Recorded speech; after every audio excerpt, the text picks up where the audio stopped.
Уставниот суд за прв пат го активираше новиот механизам за заштита на сопствените одлуки. Откако судија во Основниот граѓански суд Скопје не ја извршил нивната одлука за повторување на постапката за предметот на новинарката Наташа Стојановска. Судијата, повикувајќи се на Законот за парнична постапка, навел дека одлука на Уставниот суд не може да биде основ за повторување на постапката како нов факт или доказ. Додека пак председателот на Уставниот суд Дарко Костадиновски за Канал 5 вели дека според уставно утврдените правни карактеристики одлуките на Уставниот суд имаат дејство на конечност, извршност и општа задолжителност и не се предмет на интерпретација.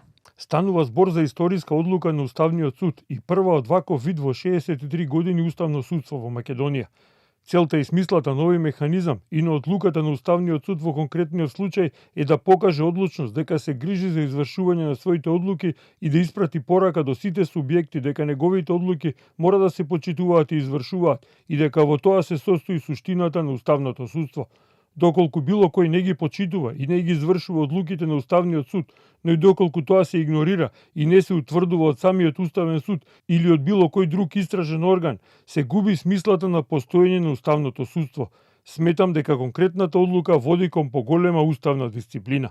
Костадиновски дополнува дека согласно новиот механизам воведен пред 2 години, сега Уставниот суд ќе подготви извештај за судијата кој не ја извршил нивната одлука и за истото веќе го известил јавниот обвинител и судскиот совет. Предметот по кој Уставниот суд одлучуваше и утврди повреда на слободата на јавно изразување на новинарката Наташа Стојановска, сторена со една пресуда од Основниот граѓански суд и уште една од апелација, се однесува на настаните во собранието од 27 април, каде таа, присутна како акредитиран новинар, била изложена на закани без при тоа да ја обезбедена соодветна заштита. Адвокатот на Стојановска, Филип Медарски, ја оценува оваа одлука на Уставниот суд како исклучително важна.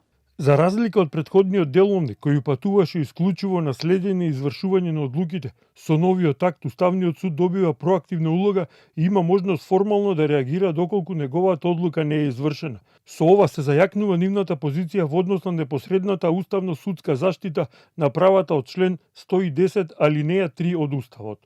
Од Уставниот суд напоменуваат дека конечноста и извршноста на нивните одлуки се заштитени и со кривично правни санкции во случај кога не се извршуваат. Сепак, последниот збор за тоа дали судијата од Основниот граѓански суд ќе добие евентуална санкција го имаат судскиот совет и јавното обвинителство.